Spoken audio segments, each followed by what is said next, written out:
was among the first community day schools, popularly called E-blocks, that I commissioned.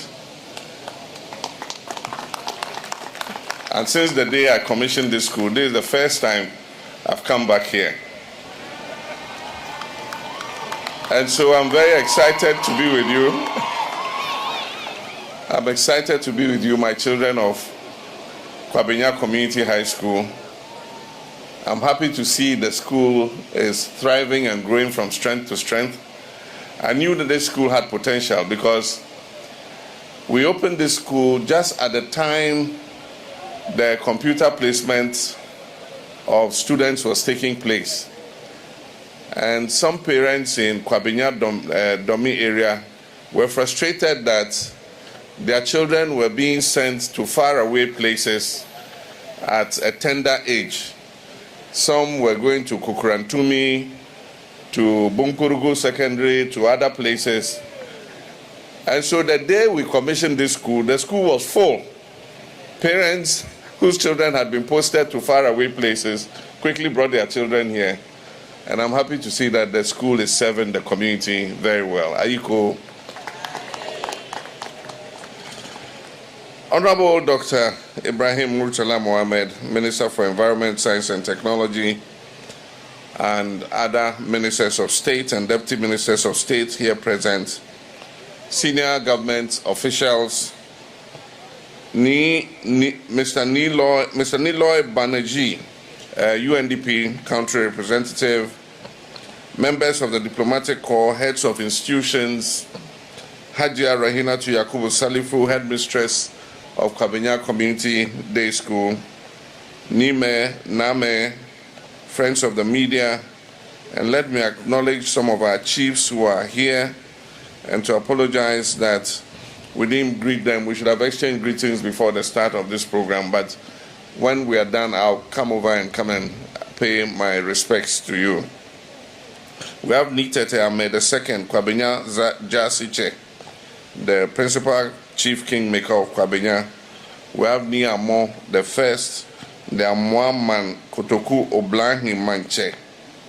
We have Na Nyoko Aflasu the first, Abofu Queen Mother, Na Dese Omanye Sani the third, Nungwa Okwe Gono Queen Mother. I acknowledge all of you and thank you very much for joining us. It's with deep gratitude and a profound sense of duty I join you today to mark the World Environment Day 2025. This annual observance arrives at a critical juncture when the world is facing escalating environmental threats. It also possesses the knowledge, tools, and collective will to take meaningful action for future generations. This year's theme, Ending Plastic Pollution, could not be more relevant. In Ghana, the widespread use of plastics, once hailed for convenience, is leaving behind a trail of environmental devastation. Plastic is clogging our gutters and waterways, it is littering our beaches, it is polluting our farmlands, and it is choking our urban streams. Indeed, environmental experts are warning us that by 2050, if nothing is done, there will be more plastic in the sea than fish. The amount of plastic in the sea will be more than the fish in the sea. This sobering forecast must awaken us not to despair, but awaken us to action. Plastic pollution is a visible symptom of a deeper challenge. It is a symptom of our broken relationship with nature. But we can and must turn this tide by reimagining plastic not as waste but as a resource and restoring harmony with our land and ecosystems. We can transform our economy, we can protect public health, and we can rekindle our national pride. Since assuming office, my government has placed the environment at the heart of Ghana's development strategy. We've created the Ministry of Climate, we've appointed a Minister of Climate Change and Sustainability to integrate environmental considerations across all sectors. we've introduced the National Plastics Management Policy that requires that manufacturers and importers have to take responsibility for the life cycle of the plastics that they produce and place on the market. We revised our solid waste management strategy to reduce the amount of plastic that enters our landfills by 60% by the year 2030, and to implement mandatory waste separation in all our major municipalities. We're already seeing progress. From Tamale to Takrady, local governments are piloting source separation schemes. Color-coded bins in markets have tripled recycling rates. Entrepreneurs are converting used plastics into building materials, textiles, and fuel briquettes. And you just saw the dustbins that you were presented with here. It is made from recycled plastic. Faith-based groups and community volunteers are mobilizing for cleanup exercises before the rainy season. These examples prove that transformation is possible when public policy aligns with citizens' action. But ladies and gentlemen, we must go further. Because of their durability, plastics do not degrade easily. And it is said that a piece of plastic takes 25,000 years to degrade. Plastics, when not managed properly, become a long-term hazard. And that is why today I'm proud to launch the One Tree Per Child initiative. This is a nationwide program that will engage every school-age Ghanaian child in planting and nurturing at least one tree. Each child will be given a seedling, and the seedlings will be chosen to suit the local ecology of where their schools are.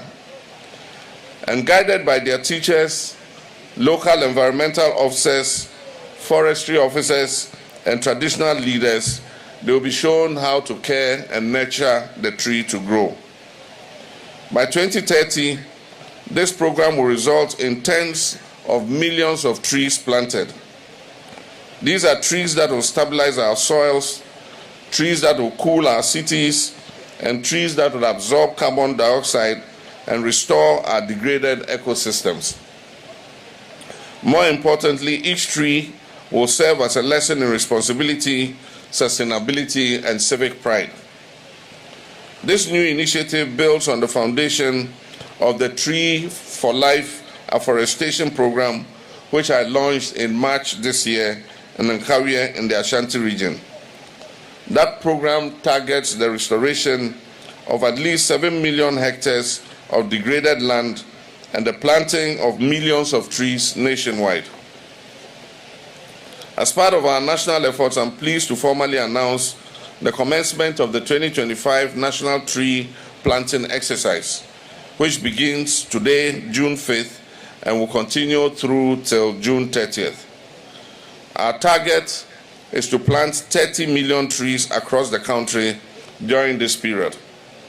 And I call on every Ghanaian, from school children and market traders to traditional leaders and professionals, to participate actively in this vital national assignment. Let us leave a living legacy for generations yet unborn.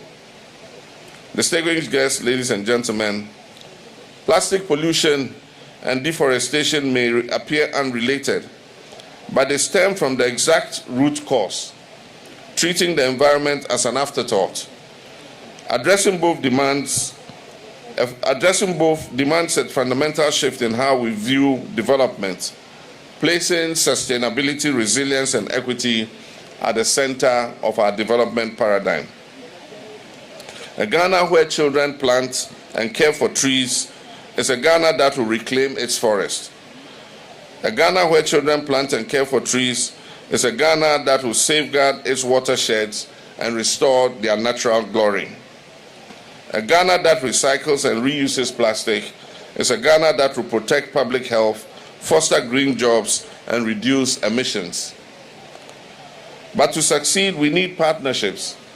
I therefore urge government ministries to coordinate effectively and enforce environmental regulations.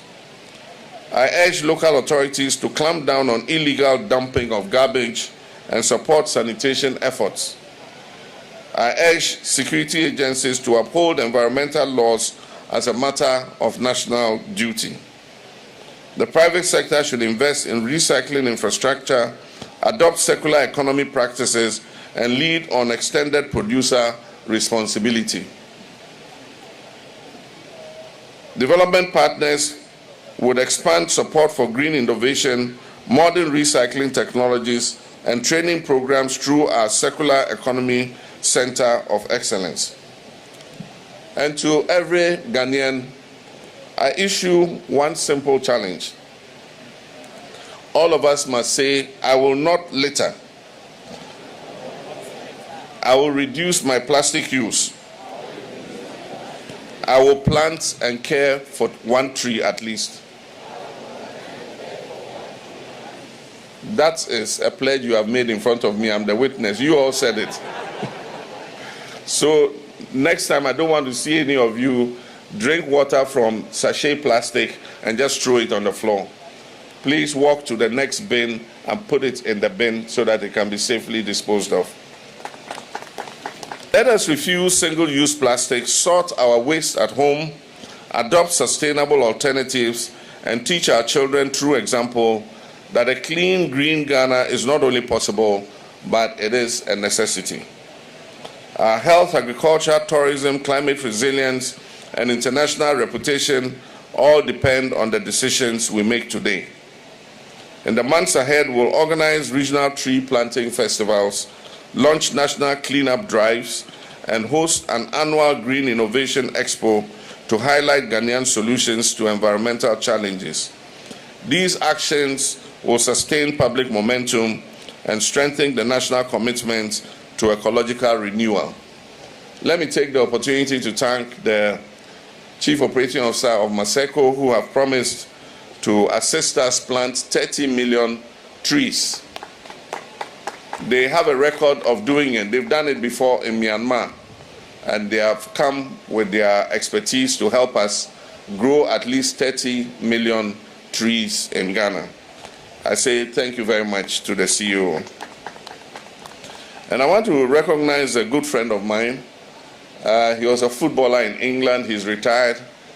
And he got the inspiration to come to Ghana and set up a recycling plant to create both employment, but also to help us dispose of our plastic pollution. And he's here with us today, Mr. Patrick Graham. If you just rise and be acknowledged. Thank you very much. From his own pocket, he has built a plastic recycling plant. He's paid for it. He's employed about 30 Ghanaian youth who are working in that factory and recycling the plastic. Ladies and gentlemen, there are some things that we must do. We can't be planting trees and cutting them down at the same time. And so to reduce the cutting of trees, it is my intention to issue a directive to stop the use of wood for school furniture. We're soon going to pass a directive. School furniture will no longer be made of wood so that we can stop the cutting down of our trees. We will either use recycled plastic for our school furniture or we will use metal furniture. While we deal with plastics and plant trees, let us also not forget the fight against illegal small-scale mining. I want to commend the collaboration between the Minister of Environment, Science and Technology and the Minister of Lands and Natural Resources and our security services for the progress they are making in the fight against illegal small-scale mining called Galamsey. As I speak, they have seized 300 excavators from illegal miners. 9 forest reserves were no-go areas because the illegal miners were armed to their teeth. Working together with the military and the police, they've been able to evict the illegal miners from 8 of the no-go zone forest reserves. And my understanding is that they're in the process of liberating the last of the 9 red zones. We will not stop at that. We are told that 44 of our forest reserves have been invaded. We have 288 forest reserves in Ghana, and out of the 288, 44 have been invaded by illegal small-scale miners. And so the 9 are the red zone where they were armed to the teeth. Those were the more difficult ones, and so they decided to tackle those first. And now they'll move on to liberate the other 44 forest reserves so that we stop galamsey in our forest reserves. It is important for us to do so because our rivers take their source from our forest. And so if we destroy our forest, our rivers will also dry up. And so this fight is very important in order that we can hand over a good environment to our younger brothers and sisters and our children who are yet unborn. One of the other things we intend to do is to ban Styrofoam as a food packaging material. One of the most pernicious polluters is Styrofoam plastic. When you go to buy your food and they put it in that white plastic something, and then you finish eating, you just dump it. That is one of the biggest polluters. And so we're going to ban the importation of Styrofoam plastics. We have to use paper packaging or aluminum foil for packaging our food. And so I'm informing the manufacturers and importers of Styrofoam with the Ministry of Environment. Soon we're going to ban the importation of Styrofoam and production of Styrofoam in Ghana. Our food packaging will be made from paper and also from aluminum material. Fellow Ghanaians, the journey from landfill, fellow Ghanaians, it sounds very familiar, yeah? But that's what they wrote in my speech, fellow Ghanaians. Okay, fellow citizens. The journey from landfills to landmarks is not easy, but it is a journey worth making. Communities live in harmony with nature. On this The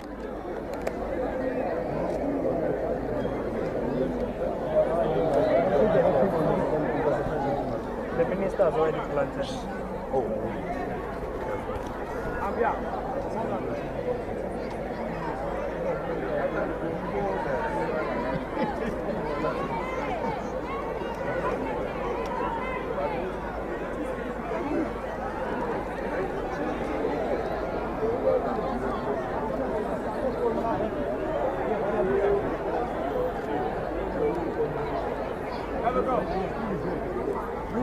Go and stand by him and let's take a picture. Go and stand by him.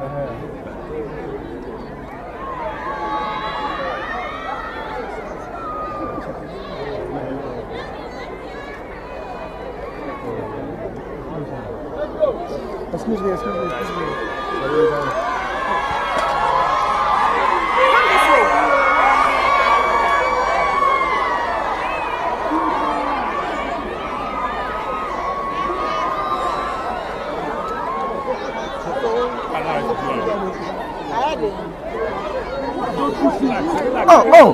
Charlie.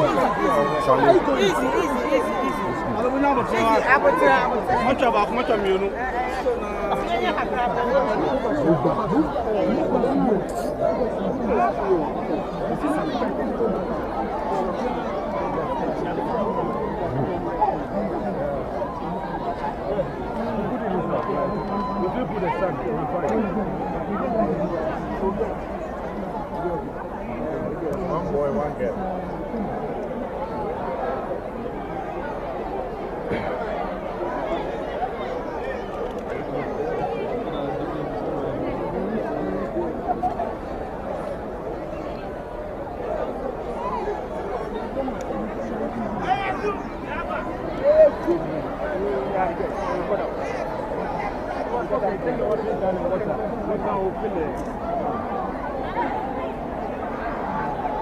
What's it to me for say?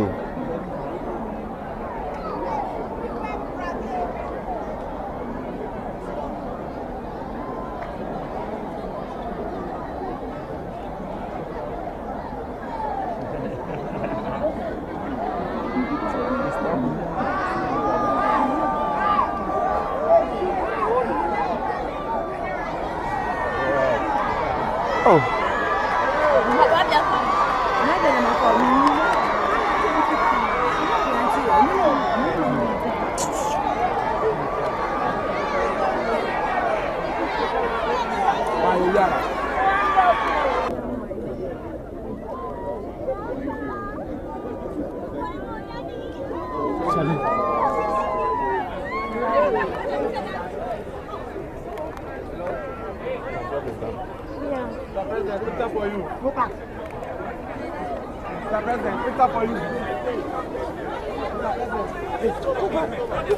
Oh, oh.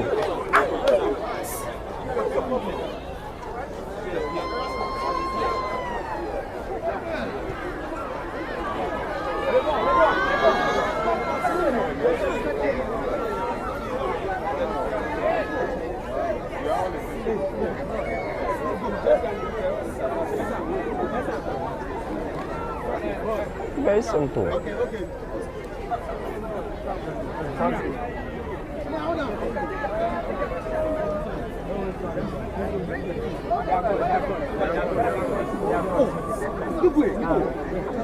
Oh, the same thing that they did to the boy.